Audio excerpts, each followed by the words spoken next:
150 years ago, the monster began. This country had become a place of industry. Factories grew on the landscape like weeds. Fields were upended and the rivers blackened. The sky choked in smoke and ash, and the people did too. Spending their days itching and coughing, their eyes turned forever towards the ground. Villages grew into towns, towns into cities, and people began to live on the earth rather than within it. Because underneath all of this is the real truth we have been avoiding. Climate change is not an issue to add up to the list of things to worry about, next to healthcare and taxes.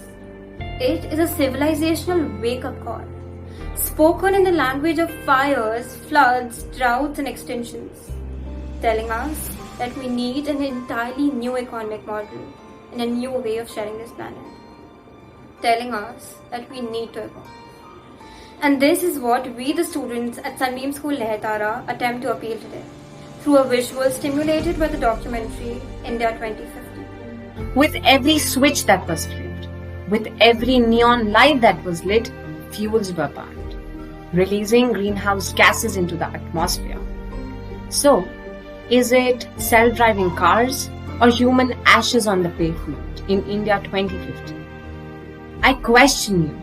I question myself. I question us. Knowing that there is no planet B, knowing that this is all we got, here is how we molded India as acquisitive citizens and knocked it down over the years. Here is the future we molded for ourselves. After gaining independence in 1947, the situation was better, but by hopping in 2000, it started devastating. From everywhere we heard the cries and shouts for help. It was not only the northern part, but it was southern too.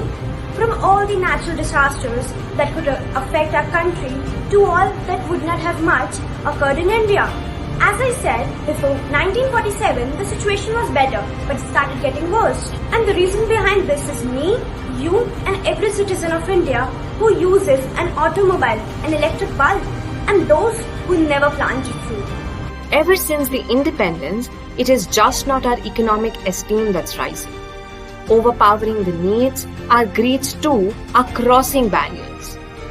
With disastrous real-time tsunamis in the population too are evident. People by now seem to have become completely blindfolded.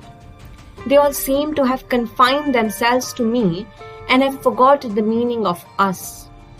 Seeing this disaster changing forms, wreaking havocs, benevolence of nature too seems to have ceased now. And then arises the pandemic, the lethal COVID-19 pandemic.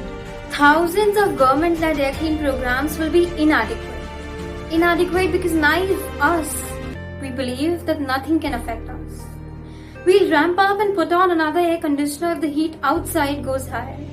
And this arrogant and ignorant ideology of ours will land us in India 2050. That is sucked up to the core, is gasping for breath, lying on the deathbed. An era where each day an Aden Kurdi dies, a Kedarnath comes crashing down, a city is submerged in water. An era which cripples with mass starvation, food prices are sky high, and pills are the staple diet. The daytime temperatures will exceed human tolerance. The richest shall move from Manhattan to underground shelters, and the city shall bustle only in the nights, if alive. This horrific future, which emerges from present, does nothing but lead us to the assumption of pavement of India in 2050, being full to the brim with human ashes. Glimpses of which we get to see at present only. We see how the areas have been marooned into the islands. Villages, fields, roads have been washed away. Small huts and houses get demolished. We see extreme rain events that we have never seen before. Countless people are displaced, making them climate refugees. And it all started with Uttarakhand, one amongst the oldest sites of faith which came crashing down in 2013 because of a cloudburst. This destruction makes way to the eastern coast, where 27 of the deadliest cyclones emerged. A state that cries the most there is Odisha. A state wrecked by Fani, Titli, Bulbul and what not. It's even expected that by 2050, Udaykani, a village in Odisha, will no longer exist, and half of the state's capital, Bhubaneswar, will be drowned. Experts warn the megacities of today, including Mumbai, Kolkata, and 100 other names down the list, to become highly vulnerable by 2050. Himalayas are expected to lose half their snow, and Jaipur to be reduced to a pile of sand.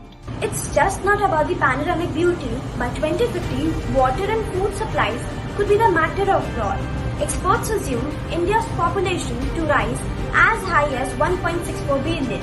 Feeding so many will be an enormous challenge. Again, we make it all a me story and ignore the terrestrial biodiversity, which is projected to decrease by further 10%, with significant losses in South Africa, Asia and Europe. Globally, mature forest areas are projected to shrink by 15%. We are getting to see the worst impacts of climate change, and they're happening now. India is in the eye of the storm. We have to wake up before we no longer recognize the India we knew. We have to wake up because the choices we make now will make the India of 2050. Is it self-driving cars or human ashes on the pavement in India 2050? You and I should be asking this. Jai Hind.